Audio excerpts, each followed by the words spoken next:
So, I'm really psyching myself to do this video, you guys. Oh my god. So, if you see this, just know it was a struggle. Whew.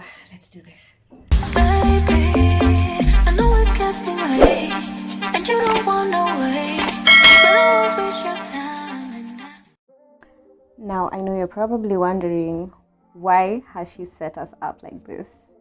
But as you can see, today's topic is a bit feminine. It's very close to the feminine health and hygiene and all that, so I just wanted to make sure I'm setting the mood, whatever that means. So while I was doing research for this specific item, there were so many opinions I could drag into this, but I decided I'll do it from an non-biased perspective, because it's really important that first and foremost we understand that women weren't allowed to understand their bodies, or rather there was no documentation or research that went into understanding the female body as it is. So it was really important for me to make sure that I'm unbiased and I just bring the facts as is, and maybe towards the end of the video I'll be able to explain everything. So you can just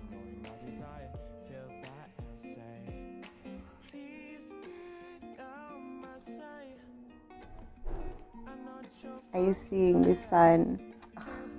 Amazing. For those who are new here, my name is Stacey Nduta and welcome to my channel. Please make sure to subscribe, like this video, and let me know what you think in the comments. So let's actually now start the video. One may ask why I decided to cover this topic, but I'm genuinely fascinated with how the beauty industry seeps and slithers its way into medical matters. And thus I fell into a rabbit hole of trying to understand where it all began. Vagina, vajayjay, or for those who read The Mills and Boone, her throbbing warmth. Notice how you felt as I mentioned a few of the many synonyms we have for this entry to heaven. Many of us, especially women, shift in our chairs, partially embarrassed by this topic, and hopefully this video helps shed some light.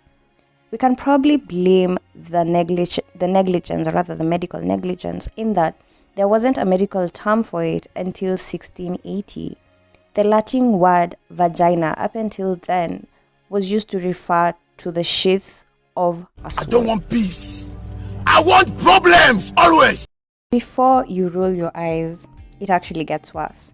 The ancient Greek physician Aretas genuinely believed that the uterus wandered about the female body like an animal within an animal, causing illness when it accidentally banged into the spleen or liver. We can thank the church father for believing that images or drawings of the female genitalia were too scandalous and thus were omitted from anatomy books entirely. It was only until the Enlightenment period, which ran from 1685 to 1815, that we actually saw some progress and discovery in this area. James Marion Sims, who basically invented the field of gynecology as well as the vaginal speculum, which honestly, how has this not been replaced?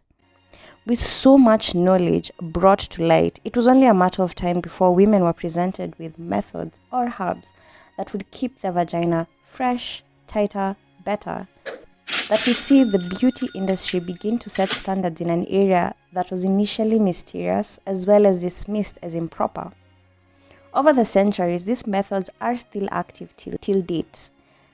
Items like herbs, or rather steaming herbs into your vagina, yoni eggs, libido teas, or even douching, which was banned because of its counterproductive approach.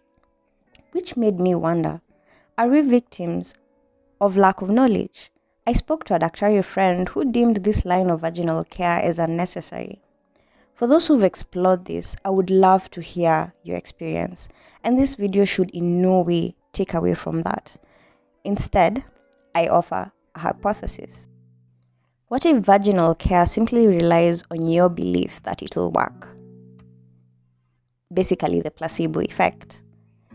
Because if you think about it, the products, steaming your vagina for example, do you really think your vagina is an open doorway? I mean, anatomically speaking, steam can't go up your vagina. Thus, you're simply scalding your labia in the name of freshness. My conclusion to all this, though, as long as the majority is ignorant, the easier it will be to keep commercializing this. So by now, I'm sure you're wondering, what exactly is the point, Stacey? What exactly is the point? My point is, I'm starting to realize, or rather identify, some parts of the beauty industry in vaginal health. Let me explain. Some time back, I don't know, I stumbled upon a page, I think it was on Instagram, and I was like, what are these? Yoni eggs, and they had all these potions and teas that, could apparently be able to raise your libido and stuff like that. Some of us don't need that, but I'm just saying. So when I came across that, I think I interacted with the profile for a minute, and then I exited. But a few weeks later, I started noticing ads popping up on my feed about, those specific products. And it actually got me curious, because I was like, I'd never actually considered this bit of, what is it called? Feminine hygiene, where people are now going the extra mile. But then again, we all know how douching went, right?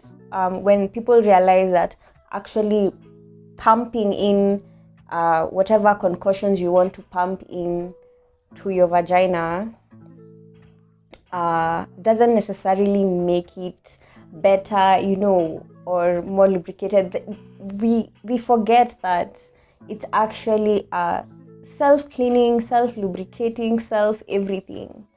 And I'm sure there are people who will argue that in some cases your vagina needs help, and you see that's the same argument that these people are, or there are these brands that have identified this niche are taking advantage of. So many women are insecure about the status of, it doesn't look like this and that, and it also took me a minute before I was actually comfortable with my status, what it looks like, what it behaves like, all those details. And I feel like we need to be very, very keen on what those products are selling, because again, I said I'll try to give an unbiased presentation today, but if you think about it, most of them aren't trying to restore the health status of your, back to just healthy. No, it's for you to have more this, more that, more this. So it's somehow appealing to the ego, and it's not even about your health anymore. It's just about feeling like you have a better vagina, so to speak.